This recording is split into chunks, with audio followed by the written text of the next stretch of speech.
प्रिय दर्शकों नमस्कार। आज उपस्थित हूँ आप सभी के समक्ष जन्म कुंडली में बनने वाले एक विशेष राजयोग को लेकर। आपने जन्म कुंडली में अनेकों जो राजयोग बनते हैं उनके विषय में तो मुझसे भी और अन्य के माध्यम से भी अवश्य से सुना होगा, लेकिन मुझे विश्वास है कि आज मैं आपको जो विशेष राजयोग बताने वाला हूं, ये जिस भी भाव से संबंधित बनेगा उससे संबंधित जितने भी भौतिक सुख है वह आपको बहुतायत मात्रा में मिलेंगे और जो भी जीवन में आपको प्राप्त होना चाहिए वह भी अधिक मात्रा में प्राप्त होगा। यह योग सिर्फ इतना सा है कि जिस भी भाव का स्वामी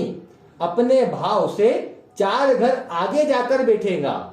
उस भाव से संबंधित प्रभाव को वो बढ़ाएगा और उसके सभी सुखों को देने का कार्य करेगा। जैसे अब इसी कुंडली में मान लीजिए, मैंने उदाहरण के लिए मानी है,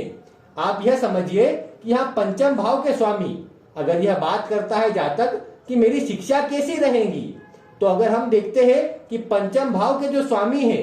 जो सूर्य बनते हैं, अगर वह अपने भाव से 4 घर आगे, अब यहां से गिनिए 1 2 3 और 4, अर्थात पंचम भाव का स्वामी अगर यहां पर अष्टम भाव में आकर बैठ जाता है तो ऐसी अवस्था में यह अपने भाव से सुख भाव में चला जाएगा और जिसके कारण ये उसके जितने भी प्रभाव है उसे बढ़ाएगा। इसी प्रकार आप कुंडली के पूरे 12 भावों पे इसे समझ सकते हैं। जैसे यहाँ पर इस जातक के लिए देखें तो पंचम भाव का स्वामी सूर्य यहाँ पर अपने भाव से 4 घर आगे अष्टम भाव में बैठा है, तो इसका अर्थात इसका जो मतलब रहेगा, इसका जो प्रभाव रहेगा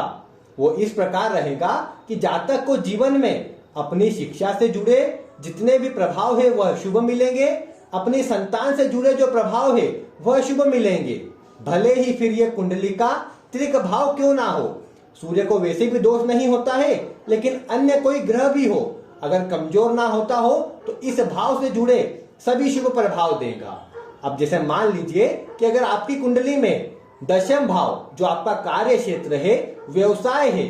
अगर उस भाव का स्वामी उससे 4 घर आगे अर्थात आपके लग्न में आकर बैठ जाता है,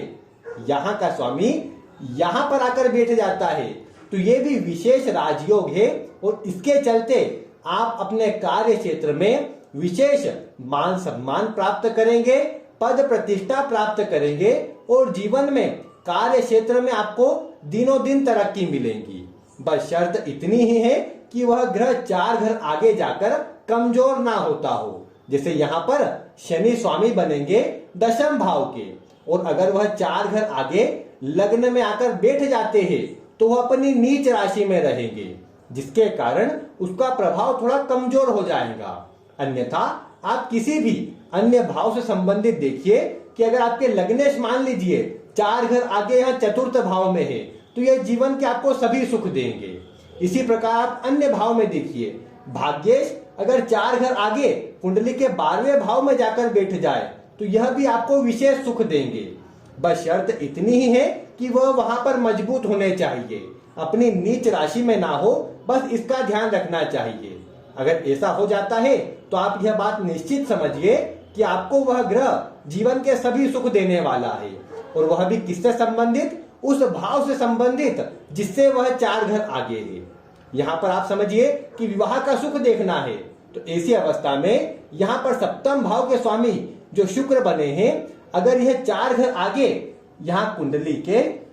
अगर दशम भाव में बैठ जाते हैं तो ऐसी अवस्था में जातक को जीवन में विवाह का विशेष सुख मिलेगा, दाम्पत्य का विशेष सुख मिलेगा और इतना ही नहीं, अगर वह व्यापार करता है तो उसमें भी उसे विशेष सफलता प्राप्त होगी। तो आप भी इसी प्रकार कुंडली के 12 भावों में देखिए कि आपके किस भाव के स्वामी अपने भाव से 4 घर आगे जाकर के बैठे हैं। आपको उस भाव से जुड़े जो भी प्रभाव है वह अधिक मात्रा में देखने को मिल जाएंगे। अब आपके मन में अवश्य सवाल उठ रहा होगा कि अगर छठे, 8वें या 12वें भाव के स्वामी अपने से 4 घर आगे जाकर बैठ जाए तो यह बात तो निश्चित है कि अगर मान लीजिए छठे भाव के स्वामी जो रोग, रिपु और ऋण को बताते हैं, अगर उस भाव के स्वामी अपने भाव से 4 घर आगे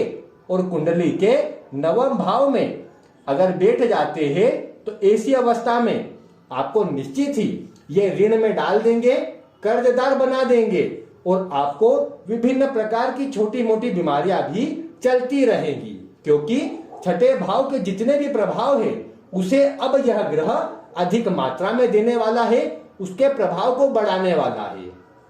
और अष्टम भाव से भी हम, अब ऐसी बात नहीं है छठे भाव से केवल बुराइयों का विचार किया जाता है, ऐसा व्यक्ति यहाँ जैसे छठे भाव से चैलेंजेस का विचार किया जाता है, जितने भी इंटरव्यू या फिर जो भी एग्जाम आदि होती है उन सभी का विचार छठे भाव से करते हैं। तो जब भी छठे भाव का स्वामी 4 घर आगे जाकर बैठेगा तो ये निश्चित ही आपको सभी परिस्थिति से लड़ने के लिए प्रेरित करेगा और बुरी से बुरी परिस्थिति में भी आपको बाहर निकालने का प्रयास करेगा। इसलिए बोल सकते हैं कि कोई भी भाव अच्छा नहीं है, कोई भी भाव खराब नहीं है, बस थोड़ा सा जो कुछ कमजोरी कुछ भाव में अधिक है जिसके कारण उसे अशुभ माना जाता है। अब अष्टम भाव भी रिसर्च का है, तो अगर इसके स्वामी 4 घर आगे कुंडली के लाभ भाव में बैठ जाएंगे तो वह भी व्यक्ति को अधिक सोचने वाला, रिसर्च करने वाला, कई बार आकस्मिक धन लाभ कराने वाला अवश्य बना देंगे। तो इसलिए योग यह अच्छा है, और अगर आपकी कुंडली में